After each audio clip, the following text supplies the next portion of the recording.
তখন 5টা বাজে। এসে দেখি ট্রেন নেই, যে ট্রেনটা আসার কথা ছিল সেই ট্রেনটা ক্যান্সেল। ওখান থেকে আরও ধরে সন্ধ্যে 6টার সময় নেমেছি শিলিগুড়ি। শিলিগুড়ি থেকে এসেছি ফালাকাটা থেকে এখানে আসতে আমার রাত 9টা বেজেছে। তো ক ঘন্টা সময় হয়েছে বুঝতে পারছেন। এত ঘন্টা রাস্তা আমি বাসে এসেছি শুধু এই প্রোগ্রামটা করার জন্য। দ্বিতীয়ত হচ্ছে মাগরিব থেকে নিয়ে ধারাবাহিকভাবে যে সমস্ত ওলামায়ে-দ্বীনরা বক্তব্য রাখলেন, এরা প্রত্যেকেই অরেশান সূত্রে মুসলিম, জন্মসূত্রে মুসলমান। আপনারা প্রচারে শুনেছেন যে আমি একজন নবমুসলিম, আমি একজন হিন্দুর ছেলে। শুধু হিন্দুই নয়, হিন্দু ধর্মে যতগুলো দেবদেবী আছে আপনারা দেখেছেন, যেমনি কালী, দুর্গা, লক্ষ্মী, সরস্বতী, যে প্রতিমাগুলো ওরা পুজো করে, এগুলো আমি বানাতে জানি, তৈরি করতে জানি। আমি এগুলো তৈরি করেছি। আমার বক্তব্য হচ্ছে যে আমি একে তৈরি করলাম, আমি আবার কেন চেষ্টা করব। তো ভাই, আপনাদের প্রত্যেকের কাছে আমার আকুল ফরিয়াদ, যদি একটু সামনে এসে গুছিয়ে বসতেন খুব ভালো হতো। একটু সামনে যারা ছড়িয়ে ছিটে আছেন, যারা দোকান পাশার আছেন, সারা সময় খাওয়া দাওয়া না করে একটু অযথা ঘোরাঘুরি করছেন, একটু সামনে গুছিয়েছে বসে ভাই, কাছে জমিয়ে বসেন। আমি আপনাদের অন্য বক্তা হলে আসতো না, ট্রেন ফেল, তার মানে বলে দিত যে আমার ট্রেনটা ক্যান্সেল হয়ে গেছে, আমি আর যেতে পারছি না। কিন্তু আমি এইটুকু পড়াশোনা করেছি, আল্লাহ রসুল বলেছেন কথাও ভঙ্গ করেনা মুনাফেক, যারা কথা দিয়ে কথা খেলাপ করে, মুনাফেকের 3টা আলামত রয়েছে, লক্ষণ রয়েছে। তার মধ্যে একটা কথা হচ্ছে যখন সে কথা দিবে সে কথা ভঙ্গ করবে। আমি যে কত কষ্ট করেছি সেটাই আমি বুঝতে পারছি। আমি আমারও বলি, আপনারা যারা যেখানে আছেন একটু সামনে জমে বসুন ভাই। আমি আপনাদের কাছে অযোগ্য মানুষ, দুটো কথা আলোচনা করব। তবে একটা কথা, আমি আপনাদের সালাম দিয়েছি কিন্তু উত্তরটা ঠিকভাবে পাইনি।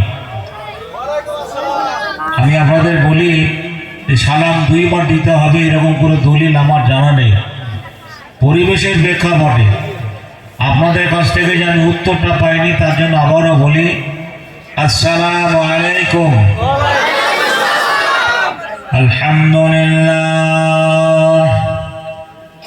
আলহামদুলিল্লাহ নাহমাদুহু ওয়া নাস্তাঈনুহু ওয়া নাস্তাগফিরুহু ওয়া নু'মিনু বিহি ওয়া নাতাওয়াক্কালু আলাইহি ওয়া নাউযু বিল্লাহি মিন শুরুরি আনফুসিনা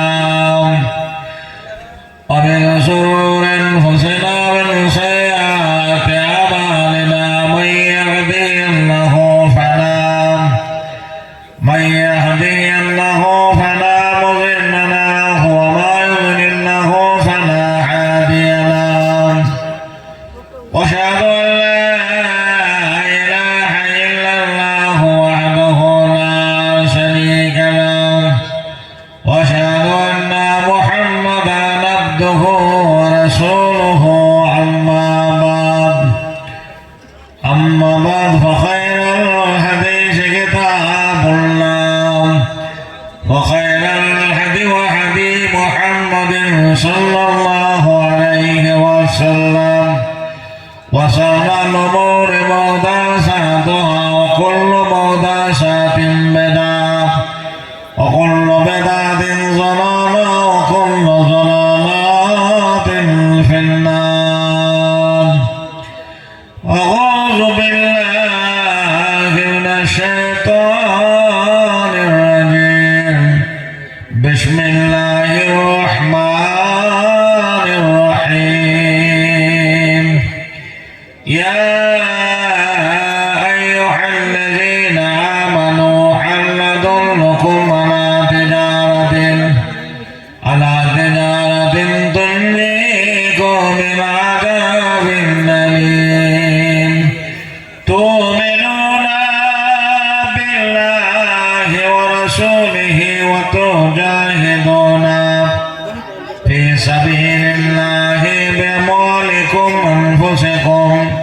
যালিকুম খায়রুল লাকুম ইন কুনতুম তা'লামুন। বিসমিল্লাহির রহমানির রহিম। ইয়া আইয়ুহাল্লাযীনা আমানুত্তাকুল্লাহা হাক্কা তুকাতিহি ওয়া লা তামুতুন্না ইল্লা ওয়া আনতুম মুসলিমুন।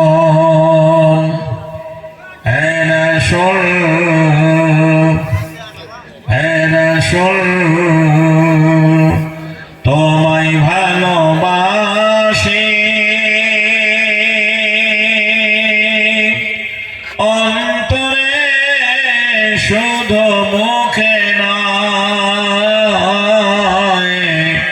জান্নাতের আশায় নয় গো রাসূল, জাহান্নাম কেউ ডরি না। হে রাসূল তোমায় ভালোবাসি অন্তরে শুধু মুখে নয়, জান্নাতের আশায় নয় গো রাসূল, জাহান্নাম কেউ ডরি না। তোমায় পাওয়ার আশে মন ছুটে যায় শুধু মদিনায়, এ আশিকের দাও না দেখা আর তো ফেরায় না। হে রাসূল তোমায় ভালোবাসি অন্তরে শুধু মুখে নয়, জান্নাতের আশায় নয় গো রাসূল, জাহান্নাম কেউ ডরে না। কোরআন হাদিসে তোমায় নাম শুনিলাম, এই চোখে দেখলাম না, এই সুর যদি শুনতে পাও একবার দেখা দাও না। হে রাসূল তোমায় ভালোবাসি অন্তরে শুধু মুখে নয়, জান্নাতের আশায় নয় গো রাসূল, জাহান্নাম কেউ ডরি না। সম্মানিত আজকের বাউতি জলসা যোগ্যতম সভাপতি মহাশয়, আমন্ত্রিত ওলামায়ে দ্বীন, সামনের বসে থাকা একতা অঞ্চলের বিভিন্ন গ্রাম থেকে আগত ধর্মপিপাসু দিনদার ইমানদার মুসলমান ভাই সকল, অদূর আড়ালের মা ও বোনের আমার ব্যবস্থাপনায় জলসা কমিটির তরুণ নওজোয়ান সদস্য মণ্ডলী ভাইরা, যাবতীয় প্রশংসা যাবতীয় গুণগান গুণগরিমা সেপ্তসানা হামদনাথ সেই মহান করুণাময় আল্লাহ রাব্বুল আলামিনের জন্যই, যে আল্লাহ রাব্বুল আলামিন কোন কায়নাতের মালিক, যার ইশারায় যার ইঙ্গিতে যার হুকুমে আজও পূর্বাকাশে সূর্যোদ্ভাসিত হয়ে অন্ধকার পৃথিবী কালো দান করে, যে মহান আল্লাহ আপনাকে আমাকে এখন অবধি ভালো রেখেছেন, সুস্থ রেখেছেন। জানি না আপনাদের সদর শহর কোনটা, তবে আপনারা কোচবিহার জেলার মানুষ। এই কোচবিহার টাউনে সদর জেলা একটা মাল্টিমিডিয়া হসপিটাল রয়েছে। এখনই এই রাত্রে ওই হসপিটালে গিয়ে দেখবেন কত মানুষ বাড়ি ঘর ছেড়ে, যাদের বাড়িতে মার্বেল বসানো রয়েছে, যারা দামি খাট ছাড়া জীবনে ঘুমায়নি, সেই মানুষগুলো হসপিটালের ছত্রছায়ায় গাছতলায় শুয়ে রয়েছে। জিজ্ঞাসা করবেন, ভাই তুমি এখানে? বলবে, আমার আব্বা ব্রেন স্ট্রোক হয়ে গেছে, 8 দিন হয়ে গেল, হসপিটালে ভর্তি করেছি, এখনো জ্ঞান ফেরেনি। কেউ বলবে, আমার মায়ের অপারেশন আছে, কালকে অনেক টাকা লাগবে। আবার কেউ 1 বোতল রক্তের জন্য মানুষের কাছে ছুটাছুটি করে, কে আছো ভাই, 1 বোতল রক্ত আমাকে দাও। ভাই গো, সেই মানুষগুলোর তুলনায় আল্লাহ আপনাকে আমাকে ভালো রেখেছেন বলে আমরা আজকের জলসায় আসতে পেরেছি। এই জন্য ভালো রাখার জন্য যে যেখানে যে অবস্থায় রয়েছে, আমরা উচ্চ স্বরে আওয়াজ করে বলি আলহামদুলিল্লাহ। আল্লাহ রাব্বুল আলামিনের তারিফ ও প্রশংসার পরে পরে মোদের ধর্মের গুরু আমিনার লাল মোর দোলাল সররে কায়নাত আখেরি জামানার পয়গম্বর দুজাহানের নবী মুহাম্মদুর রাসূলুল্লাহ, জোরে মহব্বতে বলুন সাল্লাল্লাহু আলাইহি ওয়াসাল্লাম। তিনার প্রতি শত সহস্র সন্নির ধারা সালাম ও দরুদ রাসূলুল্লাহুম্মা আমিন। এখন গভীর রাত, প্রায় 12টা বাজতে চলল। মহাগ্রন্থ আল কোরআন থেকে আপনাদের কাছে পরিশেষে একটা আয়াতের টুকরো আমি পড়েছি। জানি না আপনারা আমাকে কতটুকু সময় দেবেন, তবে আপনাদের ধৈর্যকে সামনে রেখে মিল্লাতের উদ্দেশ্যে কওমের ভালোর জন্য 2-4টি কথা আলোচনা রেখে এই জায়গাটা পরবর্তী বক্তাকে দিয়ে আমি চলে যাব। আমার তো ইল্লা বিল্লাহ। তবে ভাই জেনে রাখা ভালো, সারা পৃথিবীতে আজকে ধর্মের লড়াই চলছে, সারা পৃথিবী জুড়ে ধর্মের লড়াই চলছে। যারা যে ধর্মের মানুষ, তাদের কাছে সেই ধর্মটা সব চাইতে বড়। যারা ইহুদি, তারা বলছেন আমরা ভালো, আমাদের ধর্ম ভালো। যারা বৌদ্ধ, তারা বলেছেন আমাদের ধর্মের ঊর্ধ্বে কোনো ধর্ম নেই। যারা খ্রিস্টান, তারা বলে আমাদের ধর্মটা ভালো। যারা হিন্দু, তারা নতুন করে নাম দিয়েছে আমরা সনাতন ধর্মের মানুষ, আমাদের ধর্মটা সব চাইতে বড়। এমনি করে আল্লাহর জমিনে যত ধর্মের মানুষ রয়েছে, আপন আপন ধর্মের প্রশংসা করলেও মহান আল্লাহর কাছে একটাই দিন, তার নাম ইন্না দীনাল্লাহিল ইসলাম। ইসলাম ধর্মটা আল্লাহর কাছে মনোনীত দিন। এই দিনের দায়িত্ব আজ থেকে 1450 বছর আগে সুদূর মক্কা নগরে সম্ভ্রান্ত কুরাইশ বংশে 570 খ্রিস্টাব্দে আল্লাহর নবীকে দেওয়া হয়েছিল। মানুষকে দিনে আনার জন্য, ইসলামের পথে আহ্বান করার জন্য আল্লাহর নবীকে যখন দায়িত্ব দেওয়া হলো, আল্লাহর নবী মানুষকে এইভাবে বুঝিয়েছিলেন, ওগো মক্কাবাসী, তোমরা এক আল্লাহ আনুগত্য করো, আল্লাহ ছাড়া কোনো মাবুদ নেই। বলো লা ইলাহা ইল্লাল্লাহু মুহাম্মাদুর রাসূলুল্লাহ। এই কথাটা মক্কার মুসলমানেরা মেনে নেয়নি। আল্লাহর নবীকে পাগল বলেছিল, ঠাট্টা করেছিল, উপহাস করেছিল। অপরদিকে সেই দিন যারা ইসলামকে ভালোবেসে আল্লাহর নবীর কাছে কালেমা পড়ে মুসলমান হয়েছিলেন, এদেরকে সাহাবী বলা হয়। আল্লাহর নবীকে দেখে আল্লাহর নবীর কাছে এসে যারা কালেমা পড়ে মুসলমান হয়েছিলেন এরা হলেন নবীর সাহাবী।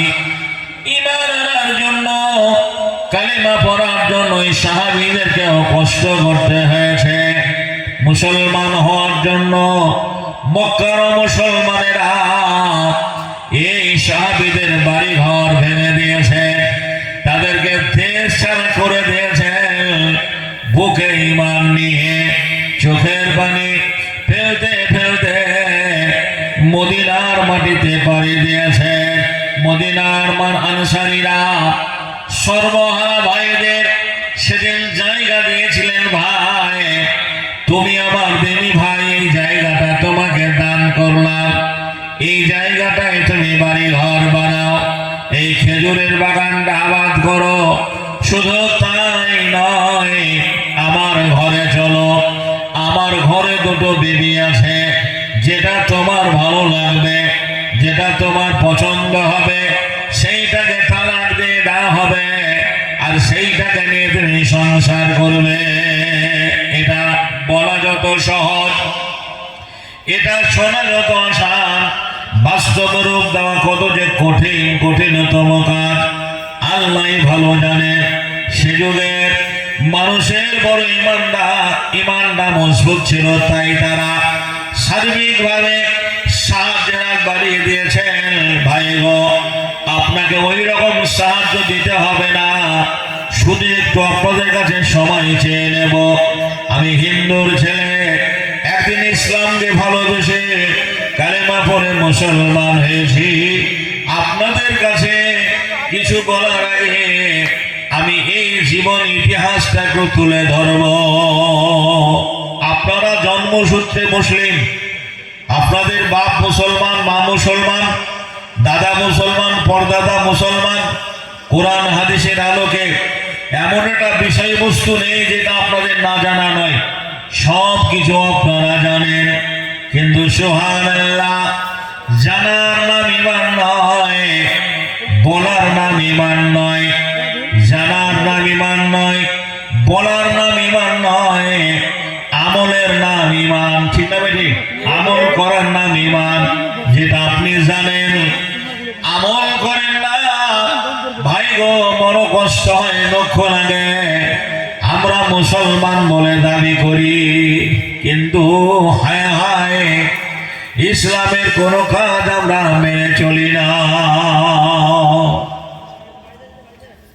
রাসূলের যুগে সাহাবায়ে-কেরামরা ঈমান আনার জন্য কত কষ্ট করেছে, আমরা তাদেরকে কেউ চোখে দেখিনি। কিন্তু উমাইয়ার কৃতদাস হাবশে গোলাম হযরতে বেলাল, যার নাম, ঈমান আনার জন্য, মুসলমান হওয়ার জন্য, কালেমা পড়ার জন্য মক্কার কাফেরেরা হাতে পায়ে দড়ি বেঁধে মরুভূমির মাঠে মাঠে টেনে টেনে নিয়ে বাড়িয়েছে। তবু এই বেলাল ইসলাম থেকে সরে যায়নি। দেখো কেমন ঈমান এনেছে আমারও নবীর সাহাবারা। সে যুগের সাহাবারা, দেখো কেমন ঈমান এনেছে আমারও নবীর সাহাবারা। সে দিনের সাহাবারা, হযরত বেলাল এনেছে ঈমান কত কষ্ট করে, মরুভূমির গরম বালুতে তাজা রক্ত ঝরে। তবু বেলাল ছাড়েনি কালেমা পড়ে লা ইলাহা ইল্লাল্লাহ। দেখো কেমন ঈমান এনেছে আমারও নবীর সাহাবারা। সে যুগের সাহাবারা হযরত খাব্বাব বেঁধেছে ঈমান কত কষ্ট করে, কাফেরেরা পাথর দিয়ে বুকে আঘাত করে, পেছন থেকে তাকালে পরে দেখা যায় বুকের সেনা। দেখো কেমন ঈমান এনেছে আমারও নবীর সাহাবারা, সে যুগের সাহাবারা।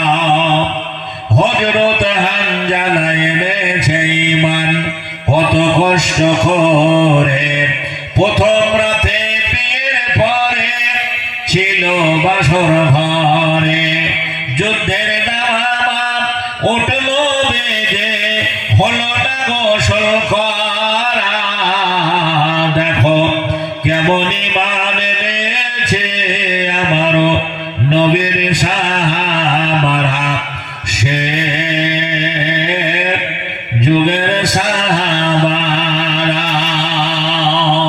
হযরত আলী নবীর জামতা থাকেন কুফা শহরে, ফজরের নামাজ পড়ব বলে গেল আল্লাহর ঘরে, পেছন থেকে কাফেরের দল মারলো তারে ছোরা। দেখো কেমন ঈমান এনেছে আমারও নবীর সাহাবারা, সে যুগের সাহাবারা। ঈমান আনার জন্য মক্কার মুসলমানেরা তাদের প্রতি কেমন অত্যাচার করেছিল, নির্যাতন করেছিল, ধারাবাহিকভাবে যদি আলোচনা হয় সকাল হয়ে যাবে। আমি সেই দিকে যাব না, যে সাহাবীদের জীবনী আপনাদের কাছে বলছি, আমরা কেউ তাদেরকে চোখে দেখিনি। ও মুসলমান ভাইরা, আপনারা এই কনকনে শীতে, আমি হিন্দুর ছেলে, ঈমান কিভাবে এনেছি, মুসলমান কিভাবে হয়েছি, এটা আপনাদের কাছে তুলে ধরলে আপনারা যে অরিজিনাল মুসলমান, আপনারা যে ওরেশন সূত্রে মুসলিম, জন্মসূত্রে মুসলমান, এটা ধরা পড়ে যাবে। কেন আপনারা ইসলাম থেকে দূরে, ইসলামের কাজ কেন আপনাদের দ্বারা হয় না? বড় আফসোস লাগে, দুঃখ লাগে। আল্লাহর নবী গভীর রজনীতে নামাজের উদ্দেশ্যে মসজিদে যাবে। একটা ঘটনা আপনাদেরকে বলি, দরজা খুলতে আল্লাহর নবী দেখে একটা যুবক ঠাই দাঁড়িয়ে রয়েছে, গায়ে জামা নেই, পরনের কাপড়টা জীর্ণ শীর্ণ। নবী বললেন, কে তুমি, এখানে ভাবে দাঁড়িয়ে রয়েছ? সাহাবীটি বলেন, ও আল্লাহর নবী, আমি আব্দুল্লাহ। আল্লাহর নবী বললেন, তুমি কোন আব্দুল্লাহ? সাহাবীটি বলেন, ও আল্লাহর নবী, একদিন আপনার বক্তব্য শোনার পরে আমি আমার মায়ের কাছে গিয়ে বললাম, মা, আমি মুসলমান হয়ে যাব, কালেমা পড়ব। আমার মা সহজ সরল মনে আমাকে চাচার বাড়িতে নিয়ে গেল, আর আমার চাচাকে বলল, তোমাদের এই ছেলেটা মুসলমান হয়ে যাবে। ইয়া রাসূলুল্লাহ, আমার চাচা ইসলামের শত্রু, আবু জাহালের দলের লোক। আমাকে ডেকে বলল, কান করে শুনে নে, তুই যদি মুসলমান হয়ে যাস, এই বাড়ি ঘর জমি জায়গা সব তোকে ছাড়তে হবে। চাচা গো, সব যদি কেড়ে নাও তাও ভালো, তবু আমি ঈমান হারা হব না। সত্যই দেখলো ছেলেটা মুসলমান হয়ে যাবে। ও আল্লাহর নবী, আমার চাচা নিষ্ঠুর ভাষায় বলেছিল, গায়ের জামাটা মুসলমান দেয়নি, পরনের কাপড়টা মুসলমান দেয়নি, এই জামা কাপড় তোকে খুলে দিতে হবে। একদিকে ইসলামের ভালোবাসা, অপর দিকে চাচার বাধা। এতটুকু লজ্জা করিনি, সংকোচ করিনি, তাদের দেওয়া জামা কাপড় সব খুলে দিয়ে বস্ত্রহীন হয়ে গেলাম, উলঙ্গ হয়ে গেলাম, জননী মায়ের কাছে দৌড়ে গেলাম। মা মা বলে ডাক দিলাম। আমার মা উলঙ্গ অবস্থায় দেখে লজ্জায় মুখটা ফিরিয়ে দিল। নবী গো, দুটো কাপড়ের টুকরো আমাকে দিয়ে মা বলল ওই কাপড় দুটো নিয়ে, কম্বলের টুকরো দুটো নিয়ে দেখি একটা মজায় বের দিতে গিয়ে আমার ইজ্জত না ঢাকার ফলে আমি আপনার অপেক্ষায় ঠায় দাঁড়িয়ে রয়েছি। ও আল্লাহর নবী, আল্লাহর নবী ব্যবহৃত দুখানা চাদর দিলেন। বন্ধুরে আমার, ভাইয়ের আমার, এইরকম দুটো কাপড় দিয়ে বললেন, সাহাবীরে আব্দুল্লাহ, এই কাপড় দুটো পরিধান করো। 1450 বছর আগে বেদিনের ছেলে উজ্জা ইসলামকে ভালোবাসতে গিয়ে তার পূর্বের ধর্ম পরিত্যাগ করে নবীর দরবারে মুসলমান হয়েছিলেন। এই আব্দুল্লাহ কত বড় সাহাবী, আপনাদের কাছে একটু আলোচনা করব। হাজারো সাহাবীর উপস্থিতিতে আল্লাহর নবী আব্দুল্লাহকে ডেকে বললেন, আব্দুল্লাহ, তুমি কালেমা পড়েছ, মুসলমান হয়েছ, বলো রে সাহাবী, তুমি কি চাও, তোমার স্বপ্নটা কি? নবীর স্বামী আব্দুল্লাহ বলেন, ও আল্লাহর নবী, আমি যেদিন থেকে কালেমা পড়ে মুসলমান হয়েছি, আমার জীবনের স্বপ্ন, আমি আপনার জবান দিয়ে শুনেছি শহীদেরা জান্নাতে যাবে। আমি আপনার জবান দিয়ে শুনেছি শহীদের কবরে কোনো হিসাব হবে না। আমি জানো যুদ্ধের ময়দানে গিয়ে শহীদ হয়ে যেতে পারি। আল্লাহর নবী তাকে কোন এক যুদ্ধের সময় দিয়েছিলেন। যুদ্ধে যেতে যেতে মাঝ পথে উনি মারা গেলেন। যুদ্ধে যাওয়া হলো না। দুইজন সাহাবী খবর নিয়ে গেলেন। আজকের দিনের মতো ইন্টারনেট পরিষেবা ছিল না, মোবাইল ছিল না। দুজন সাহাবী গিয়ে বলেন, ইয়া রাসূলুল্লাহ, ও আল্লাহর নবী, আপনার আব্দুল্লাহ ইতিপূর্বে যে মুসলমান হয়েছিল মাঝ পথে মারা গেছে। ভাই গো, আল্লাহর নবী সেই জায়গায় এলেন, লাশটা সামনে রেখে জানাজা নামাজ পড়ালেন।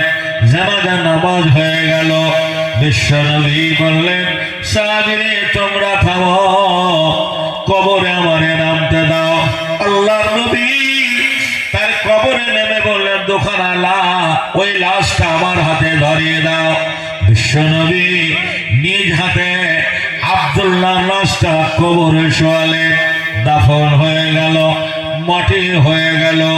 ও হকসাডাঙ্গার মুসলমান যুবক নওজোয়ান ভাইরা, আমরা কতটুকু আল্লাহর আনুগত্য করতে পেরেছি? আল্লাহর নবী তার কবরে দাঁড়িয়ে বললেন, আল্লাহ, আমি তোমার রাসূল বলছি, আমি আব্দুল্লাহর ব্যবহারে রাজি, তুমি রাজি হয়ে যাও। আমি আব্দুল্লাহর ব্যবহারে খুশি, তুমি খুশি দেখো। ভাইরা আমার, আমরা যারা আজকের জলসায় এসেছি, বয়সটাও কম হলো না। নিজের ব্যক্তিগত জীবনে যদি আল্লাহ রাসূল আনুগত্য করতে পেরেছেন তো আলহামদুলিল্লাহ। আপনার ব্যবহারিক জীবনে যদি আল্লাহ রাসূল আনুগত্য না করতে পেরেছেন তাহলে একদিন ভয়াবহ, সুবহানাল্লাহ, কঠিন শাস্তি আপনাকে পেতে হবে। কেউ বাঁচাতে পারবে না, এটা আমি বলি না, আমার আল্লাহ জানিয়ে দিয়েছে। ভাইরা আমার, বেশি সময় নেব না, আপনারা ধৈর্য হারিয়ে ফেলবেন। কোরআন হাদিসের আলোকে ওই দিকে যাব না। তবে জানি না আমার মা খালার আছে কিনা। এই শীতে আমার মায়েরা চলে গেছে না আছে, সারা শব্দ পেলাম না। তাই মা খালার আমার, আমি কোন একটা মায়ের ছেলে, আজ আমার মা বেঁচে আছে। আচ্ছা, আমি যে কথাগুলো বলছি আপনাদের অসুবিধা হয় না? সবাই বুঝতে পারছেন তো? মাশাআল্লাহ, আলহামদুলিল্লাহ। জোরে আওয়াজ করে বলুন, নারায়ে তাকবীর, নারায়ে তাকবীর। একটা কথা জেনে রাখবেন, মানুষের বাড়ি হচ্ছে চারখানা।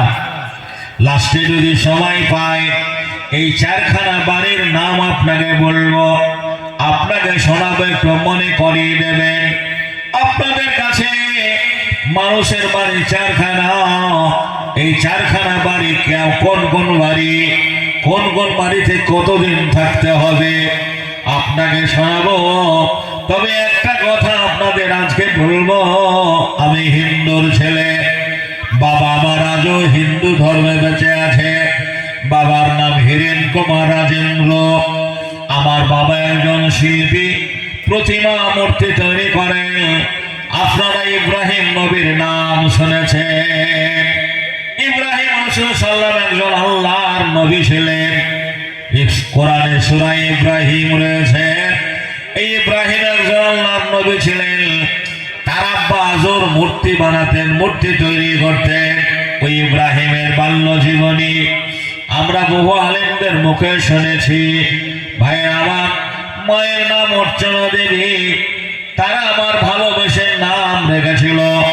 যখন আমি হিন্দু ধর্মে ছিলাম তখন আমার নাম ছিল শ্রী মিলন কুমার রাজেন্দ্র। আমি যে হিন্দু থেকে মুসলমান হয়েছি, এই জন্য কোন ধর্মকে আমি ঘৃণা করি না। প্রত্যেকটা ধর্মের প্রতি আমার শ্রদ্ধা, ভক্তি, ভালোবাসা রয়েছে। ইসলাম আমাকে শিক্ষা দিয়েছে লা ইকরাহ ফিদ্দীন, কোন ধর্মের প্রতি জবরদস্তি নেই। লাকুম দীনুকুম ওয়ালিয়া দীন, তুমি তোমার ধর্ম করবে, আমি আমার ধর্ম করব। তবে হাকিকতে যেটা সত্য সেটাই আপনাদের সামনে তুলে ধরা হবে। যখন আমি ওই ধর্মে ছিলাম, বাবা মায়ের নাম রেখেছিল শ্রী মিলন কুমার রাজেন্দ্র। আফসোস লাগে বর্তমান মুসলমানরা এমন একটা জায়গায় চলে গেছে, একটা মুসলমান ছেলের পোশাক আশাক দেখে ধরা যাবে না ছেলেটা হিন্দু না মুসলমান। জোরে বলে ঠিক না বেঠিক? জি, পোশাক আশাক দেখে ধরা যাবে না, চেহারায় মিল নেই। সুবহানাল্লাহ, নাম শুনে বোঝা যাবে না হিন্দু না মুসলমান। বলবেন কেন? আগেকার মুসলমানেরা ছেলে হলে নাম রাখত আব্দুল্লাহ, আব্দুর রহমান, ঈসা, মুসা, দাউদ, ইব্রাহিম, সুলাইমান, ইসমাইল, ইসহাক, ইদ্রিস, ইহইয়া। মেয়ে হলে নাম রাখত ফাতেমা, কুলসুম, আয়েশা, রোকেয়া, রুমেশা, রহিমা। হায় হায়, এই নামগুলো আর বাজারে চলে না। এখন কেমন নাম রাখে? লালু, ভুলু, ঝন্টু, মন্টু, ফল্টু, লল্টু, হাবলু, ডাবলু, রিঙ্গো, টিঙ্গো, মিঠো, ফিটো, মিলি, ফলি, জলিয়ানার কলি। রীতিনীতি তব খ্রিস্টান সম, হিন্দু তো তুমি সভ্যতায়। এই কি হেসে মুসলিম জাতি, যার ইহুদেও দেখে লজ্জা পায়। আমি হিন্দুর ছেলে, হিন্দু ধর্মে মা জ্যৈষ্ঠী মাসে একটা ওদের পুজো হয়, ওটাকে মা ষষ্ঠী ধাগা বলে। হাতে একটা লাল ধাগা, লাল সুতো বেঁধে দেয়, এটাকে মা ষষ্ঠী ধাগা বলে। রাখি পূর্ণিমার দিনে বোন বেঁধে দেয় ভাইয়ের হাতে, ভাই বাঁধে বোনের হাতে, একে রাখি ধাগা বলে। ওদের ধর্মে কয়েকটা জায়গায় হাতে সুতো বাঁধা নিয়ম রয়েছে। তাই তো হিন্দু ছেলে মেয়েরা কেউ এইখানে বাঁধে, কেউ এখানে বাঁধে। হায় হায়, আমি 15 বছর ধরে মাদ্রাসায় লেখাপড়া করে দেখেছি। কোরআন হাদিসের আলোকে কোন জায়গায় সুতো বাঁধলে নেকি হবে এমনটা দলিল আমার আজও চোখে পড়েনি। অথচ হাজারো মুসলিম ছেলেরা অকারণে খাবকায় হাতে সুতো বেঁধে ঘুরে বেড়ায়। ভাই বাঁধে না, বাঁধে না। আল্লাহর নবী বললেন, জি, তোমার আখলাক, তোমার স্বভাব, তোমার পোশাক আশাক যদি অমুসলমানদের মতো হয়, কিয়ামতের মাঠে উম্মতি মুহাম্মদের দলে তোমার জায়গা হবে না। উম্মতি মুহাম্মদের দলে তোমাকে ছাঁটাই করে দেওয়া হবে। যারা যে কওমের ফলো করবে, কিয়ামতের মাঠে সেই কওমের সঙ্গে তারা হাসর হবে। আল্লাহ নবী বললেন, ভালো নাম রাখতে হবে। আমার বাবা মায়ের নাম রেখেছিল, আপনাদের শুনিয়েছি কিনা ওই তো ভুলে গেছে। শ্রী মিলন কুমার রাজেন্দ্র বা বাড়ি আমার সাওরাইল, পোস্ট অফিস ভোলা, থানা আমার সাগরদিঘি, মুর্শিদাবাদ জেলা। এই মুর্শিদাবাদ জেলাটা এখন এশিয়া মহাদেশের কাছে খুবই ভাইরাল। শুধু আপনার জেলা বলো নয়, সারা এশিয়া মহাদেশের কথা বলছি। 1992 সাল 6ই ডিসেম্বর ভারতবর্ষের ঐতিহাসিক একটা মসজিদ, সেটা বাবরি মসজিদ নামে পরিচিত, বাদশাহ বাবর তৈরি করেছিলেন। সেই মসজিদটা অযোধ্যার মাটিতে রয়েছিল। বন্ধুরে আমার, 92 সালে প্রধানমন্ত্রী ছিলেন নরসিংহ রাও। এই নরসিংহ রাওয়ের রাজত্বে মসজিদটা ভেঙে দেওয়া হয়েছিল। দীর্ঘদিন কেস চলল, লড়াই চলল, মামলা হলো। 33 বছর পরে বন্ধুরে আমার, এই নরেন্দ্র মোদীর সরকার প্রতিশ্রুতি দিয়েছিল, আরএসএসের লোকদের বলেছিল, তোমরা যদি আমাকে আবার নির্বাচন করো, আগামী দিনে ওই জায়গায় কেউ ঠেকাতে পারবে না, আমি ওখানে মন্দির বানাবো। 2014-তে রামের জন্ম হলো। ওইখানে আবার বন্ধুরে আমার, রামের কি বলছেন ভেতরে আত্মা দিয়ে ওই মসজিদের জায়গায় মন্দির বানালো। গোটা দেশের মানুষ দেখলো। এটা মুসলমানদের স্বপ্ন ছিল, মুসলমানদের স্বপ্ন ছিল।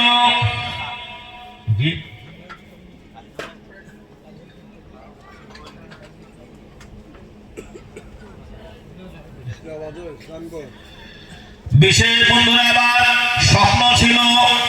শেষ পর্যন্ত কি হলো জানে, এই মুর্শিদাবাদ জেলা সারা পশ্চিম বাংলার অনেক বিধায়ক রয়েছে।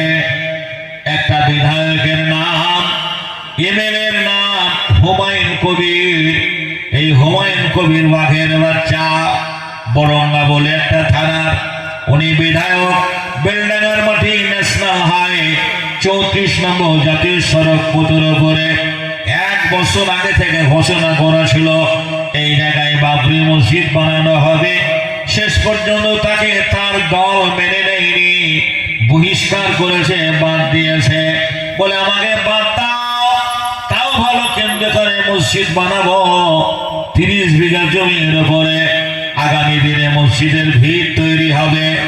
আপনারা সোশ্যাল মিডিয়ায় দেখতে পাচ্ছেন লক্ষ লক্ষ মানুষের ভিড়। গত জুমায় 6 লক্ষ লোক হয়েছিল। কত বললা? 6 লক্ষ লোক হয়েছিল গত জুমায়। এই যে প্রত্যেকের বাড়িতে ট্যাপ রয়েছে, এই ট্যাপের যে ট্যাঙ্কটা রয়েছে, জলের ট্যাঙ্কি রয়েছে 1000 লিটারের।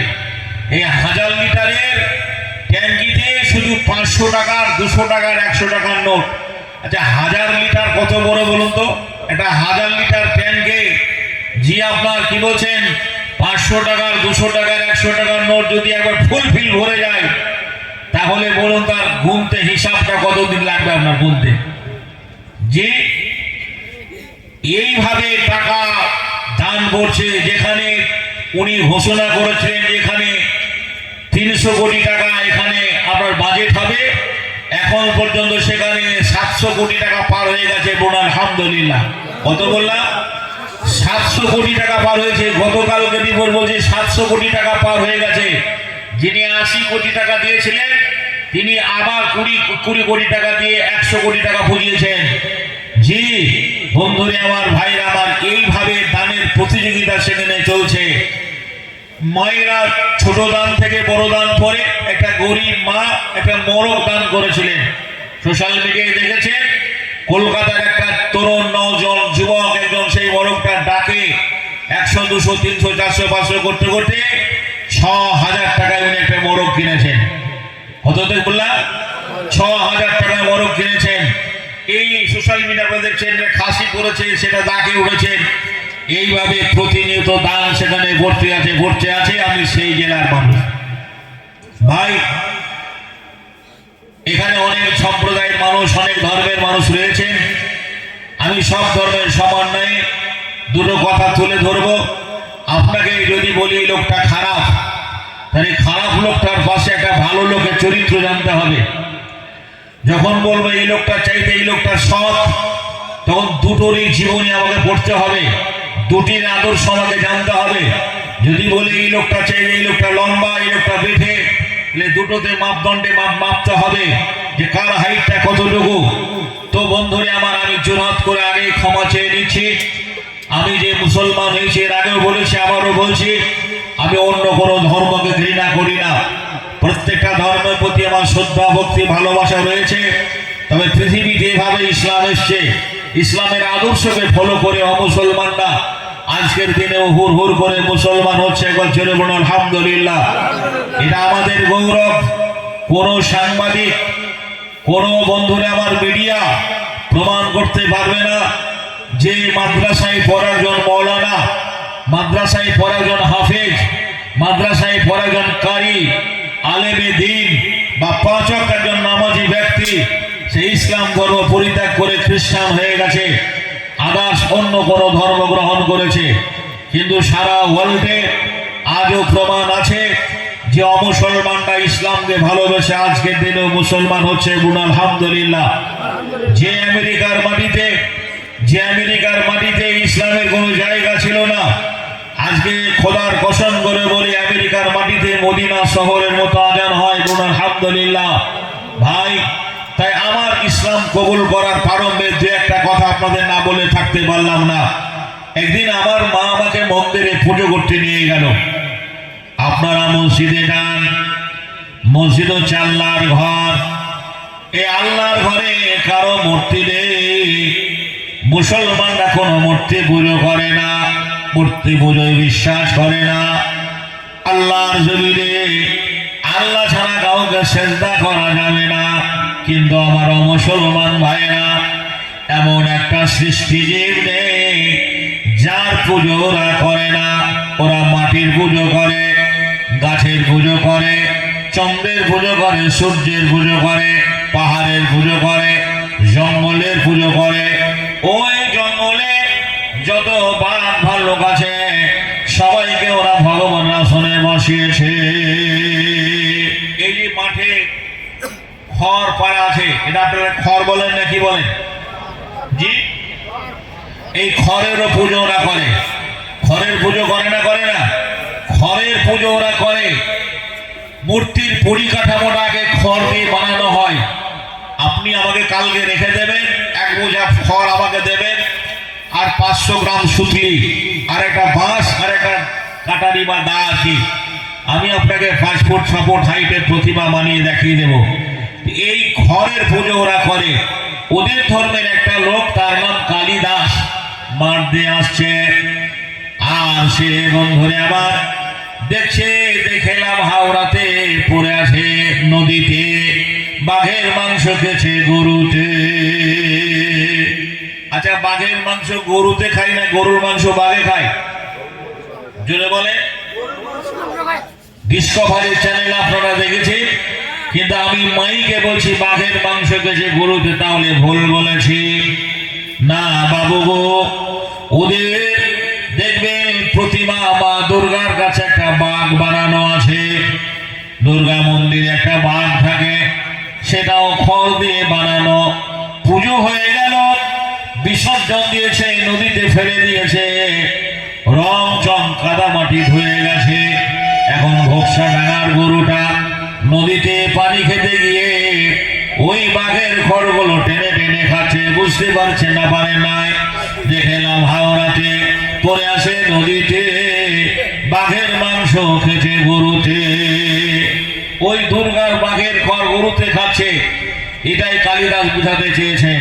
আর কি হাদিসে আছে, আল্লাহর নবী বলেছেন, তুমি নামাজে দাঁড়িয়েছ, দেখছো একটা সাপ, তুমি সাপটাকে করো কি? সাপটাকে তুমি আগে মারো। নামাজটা ছেড়ে দিয়ে সাপটাকে আগে মারো। অমুসলমান ভাইরা যে দুধ গলা দিয়ে সাপের পুজো করে, সাপকে মনসা দেবী বলে, শিবের গলায় সাপ ঝোলানো আছে। বন্ধুরে আমার, ভাইরা আমার, কালিদাস মার দিয়ে আসে, পুকুরে একটা পদ্ম ফুল ফুটে আছে। ওই পদ্ম ফুলে একটা ব্যাঙ বসে আছে। ব্যাঙটাকে ধরার জন্য সাপ গেছে। সাপটাকে দেখে ব্যাঙটা পানিতে লাফ মেরে দিল। কালিদাস বলছে, হরির ওপরে হরি, জলের ওপরে পদ্ম ফুল, তারপরে একটা ব্যাগ, বলে হরি শোভা পায়, হরিকে দেখিয়া হরি হরিতে লোকায়। কালিদাসের পরিভাষায় ব্যাঙ হরি, সাপ হরি। কিছু মুসলমান আছে যে বন্ধুরে আমার রাজনীতির মাস্টার, এক রেখাত নামাজ ধরে না, বলে তোদের হরি আর আমাদের আল্লাহ এক। আচ্ছা ভাই বলুন, হরি আল্লাহ এক? হরি আল্লাহ এক নয়। ভগবানের ভগবতী আছে, ঈশ্বরের ঈশ্বরী আছে, নারায়ণের নারায়ণী রয়েছে। আল্লাহ এমন একটা গুণ বাচক সেফাতি নাম, যার আগে পিছে কেউ নেই। কোরআন ফাইসালা করেছেন, এই ছোট্ট সূরাটা আমরা সবাই জানি। বিসমিল্লাহির রহমানির রহিম। কুল হুয়াল্লাহু আহাদ, আল্লাহুস সামাদ, লাম ইয়ালিদ ওয়া লাম ইউলাদ ওয়া লাম ইয়াকুল লাহু কুফুয়ান আহাদ।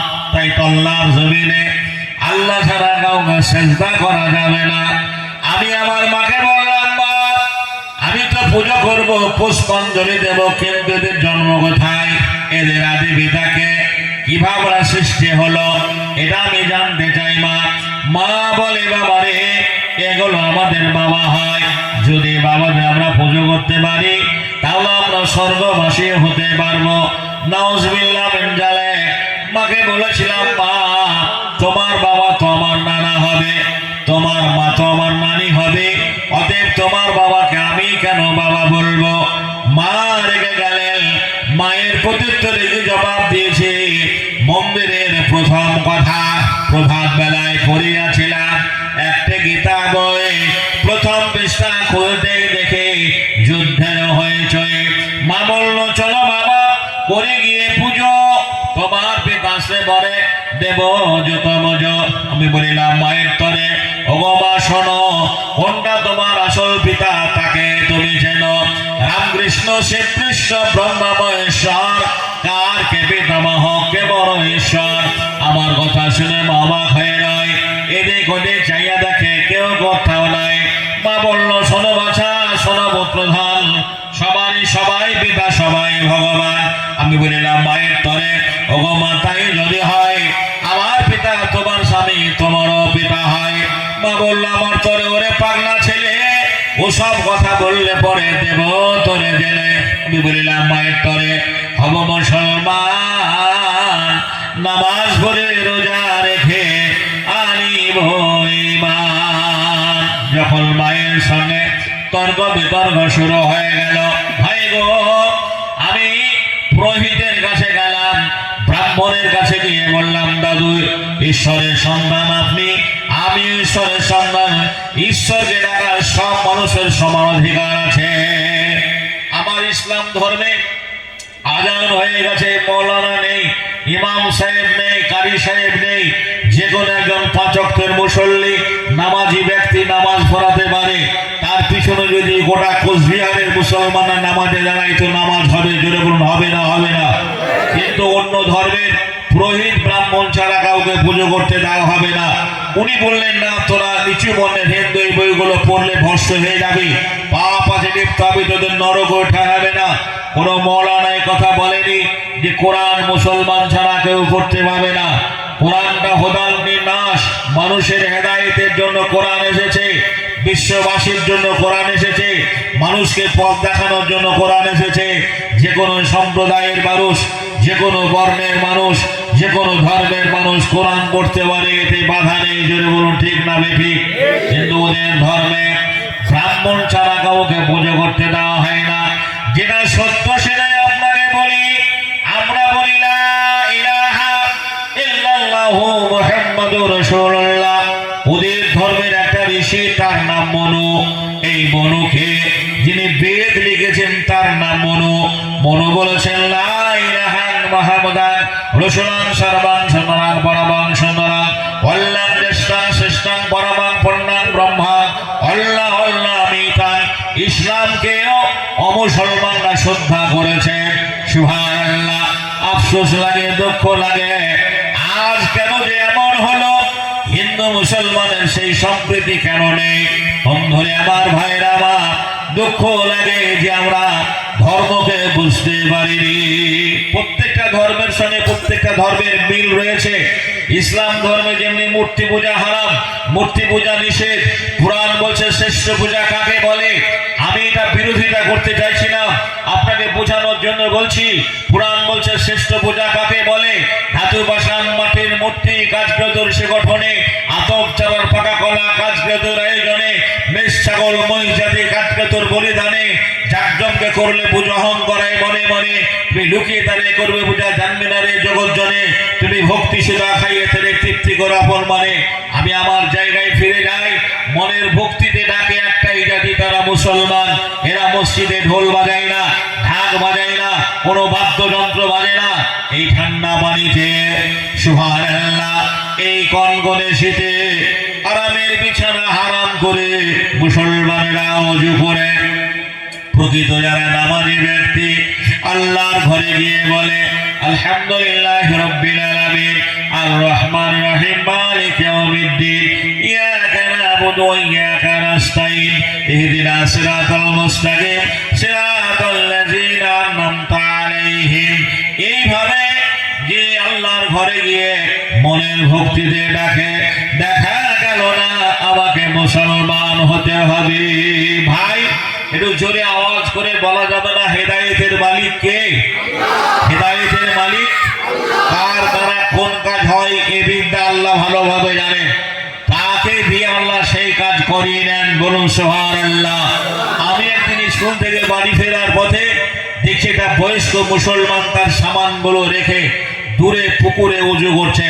আমি অমুসলমানের ছেলে, জীবনে ওযু করিনি, ওযু করতে জানি না।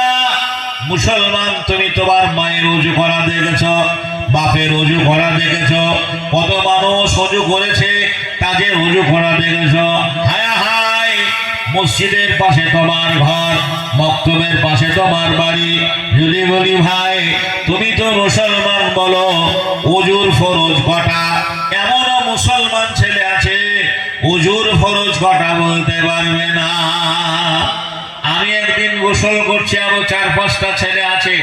একটা হাজির বেটাকে বলছি ভাই তোরা যে গোসল করিস তা গোসলের ফরজ কটা? ছেলেটা বললো গোসলের ফরজ 3টা। আমার জানার আগ্রহ বেড়ে গেল, বললাম ভাই আমি নতুন মুসলমান, তো গোসলের ফরজ 3টা কি কি আমাকে বল। বলছে তেল সাবান গামছা, সারা জীবন গোসল করে, গোসলের ফরজ করা জানার প্রয়োজন মনে করে না। হাই মুসলমান, ঠিক রাখো ঈমান, দ্বীন ইসলাম যেন ডুবে না। আমি ওই মুসলমান লোকটার ওযু করা দেখলাম, নামাজে দাঁড়ালো, কিবলা দিকে মুখ করে নামাজে দাঁড়ালো। আমি দূর থেকে ফলো করলাম। আজ আমি জানি জোহর কাকে বলে, আসর কাকে বলে, মাগরিব কাকে বলে, এশা কাকে বলে, জুমা কাকে বলে। সেদিন এইগুলো জানা ছিল না। আসরের নামাজ পড়ে সে চলে গেল, আমি বাড়ি এলাম, মাগরিব হয়ে গেছে। ভাই গো, মাগরিবে যখন আমাদের মসজিদ আযান হয়, আমার হিন্দু মায়েরা বাড়িতে শঙ্খ বাজায়, বাজায় না বাজায় না? বলে মাহর ওই 2টি ছেলে হিন্দু মুসলমান মন্দিরেতে ঘন্টা বাজে, মসজিদে আযান একটা ভাগি করে, মাটির মূর্তি তৈরি করে ভক্তি ভরে পূজা করে। বলেন ভগবান, মাহর ওই 2টি ছেলে হিন্দু মুসলমান একটা ভাই মাটির মূর্তি তৈরি করে ভগবান বলে পুজো করার একটা ভাগি করে। অতীত রাতে মিনার চুরে আল্লাহু আকবার, আল্লাহু আকবার, অতীত রাতে মিনার চুরে উচ্চ স্বরে আযান পড়ে দয়াল খোদায় ডাকে তারে, বলেন রহমান। মাহর ওই 2টি ছেলে হিন্দু মুসলমান। যদি হাবিল কাবিলের জীবনী আলোচনা করা যায় যে কেমন করে ভাগ হয়ে গেল, একই মায়ের 2টো ছেলে কি করে আলাদা আলাদা হয়ে গেল, অনেক কথা এসে যাবে। ভাই সেই দিকে যাব না। মসজিদ আযান শুনতে পেলাম, মাঠে গেলাম, ওযু করার মতোই হাত মুখ ধুয়ে বাড়ি এসে দরজা বন্ধ করে নামাজে দাঁড়াবো। আমি আমার বন্ধুদের মুখে শুনেছি ছবির সামনে নামাজ হবে না। আমাদের দেওয়ালে বাড়ির চারিদিকে অনেক দেবদেবীর ছবি রয়েছে, এইগুলো উঠিয়ে বেমুখ করে রেখে আমি নামাজে দাঁড়ালাম। আর মনে মনে বললাম রব্বুল আলামিন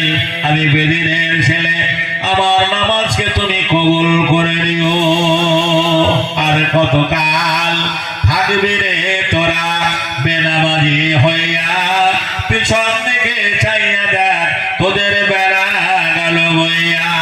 মুসলিম ঘরে জন্ম লয়ে নামাজ পড়লি না, ছোট থেকে বড়ই হলি মসজিদ চিনলি না, গায়ের জোরে সবই করলি ইমান আনলি না, পেটের জ্বালাই সবই খেলি হারাম হালাল বুঝলি না, মাহারালি বা ফারালি কেঁদে কাউকে পেলি না, ছোট থেকে বড়ই হলি কোরআন হাদিস মানলি না। এই তো তোরা আল্লাহর বান্দা, বলবি কি গিয়ে তারে গোরের মাঝে আযাব হবে, কাঁদবি বারে বারে, জেল খাটিয়ে ছাড়বে তোর পাবি কত সাজা, পুরুষের হাতে পার হতে তুই দেখবি তাতে মজা, জাহান্নামী হবি রে তুই নামাজ পড়লি না। পবিত্র রমজান মাসে রোজা রাখলি না ভাই, কান করে শুনুন।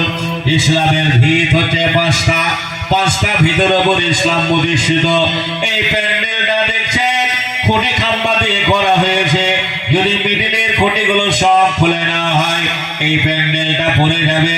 অনুরূপ ইসলামের ভিত হচ্ছে পাঁচটা ভিতর উপর ইসলাম প্রতিষ্ঠিত। তোমার ইসলামের ভিত হচ্ছে পাঁচটা ভিতের উপরে চাপটা রয়েছে, যেটা ইমানের চাপ। প্রথম ভিতের নাম, তুমি মুসলিম হতে গেলে কালেমা জানতে হবে, কালেমা জানতে হবে। সারা শরীয়তের বিধান সম্পর্কে তোমাকে জ্ঞান রাখতে হবে। হায় হায়, একটা মুসলমান যে 2-5টা ছেলের বাপ হয়ে গেল, বয়সটাও কম হলো না, যদি বলে বাপ বলো নামাজে সূরা ফাতিহাটা কিভাবে পড়তে হয়, দরুদ শরীফটা বলো, আত্তাহিয়াত বলো, বায়াত বাইনিটা বলো। হায় হায়, এমন মুসলমান আছে সুবহানাল্লাহ, মুসলমান বলে দাবি করে, কিন্তু এই দোয়াগুলো তার জানা নেই। যদি বলে ঠিক না ঠিক, তাহলে কালেমা থেকে আমরা যে বন্ধুরে আমার আগ্রহী নয়, এটা আমরা জানতে পারলাম না। 100টা মুসলমানের মধ্যে 99টা মুসলমান কালেমা বিহীন অবস্থায় জীবন যাপন করে। কালেমার পরে মহান আল্লাহ যেটা আপনারা প্রতি ফরজ করেছেন সেটা 5 ওয়াক্ত নামাজ। এই 5 ওয়াক্ত নামাজ কখন থেকে পড়তে হবে? আমার নবী বলেছেন, তোমার ছেলে মেয়ের বয়স যখন হবে 7 বছর, তখন নামাজের ট্রেনিং দেবে, নামাজের প্রশিক্ষণ দেবে, নামাজের তাগিদ দেবে, নামাজ পড়ার কথা বলবে।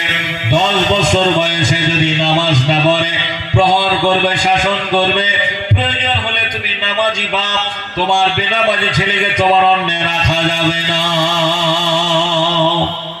আচ্ছা ভাই, এইরকম ট্রেনিং, এইরকম প্রশিক্ষণ, এইরকম শিক্ষা আমরা দিয়ে থাকি? আমরা দিই না। আমাদের বাপ মা কেমন? যে ছেলেটা পরের পুকুরের মাছ ধরে আনে, পরের জমির ফসল চুরি করে আনে, তাকেই বলি বারে বাটা লক্ষ্মী আমার কাজে ছেড়ে করে খেতে পারবে। সুবহানাল্লাহ। একটা কথা জেনে রাখবেন, মহান আল্লাহ রাব্বুল আলামিন যত কথা বলেছেন নামাজের বেশি গুরুত্ব দিয়েছেন, বারবার নামাজের কথা বলেছেন। মহান আল্লাহ পবিত্র কোরআনে 1 জায়গায় নয়, 2 জায়গায় নয়, 82 জায়গায় নামাজের তাগিদ দিয়েছে। হায় হায় মুসলমান, দুনিয়া করা সব করতে সবাই আমাদের হয়, কিন্তু নামাজের সবাই আমাদের হয় না। একটা হাদিস আপনাকে বলবো, আল্লাহর নবী মসজিদ নববীতে বসে আছেন। ভূমিহীন মানুষেরা, খেটে খাওয়া মানুষেরা, গরিব মানুষেরা আল্লাহর নবীকে বললেন, ও আল্লাহর নবী, আমরা নামাজ পড়ি, ধনীরাও নামাজ পড়ে, আমরা রোজা রাখি, ধনীরাও রোজা রাখে। জি ছেড়ে ধরে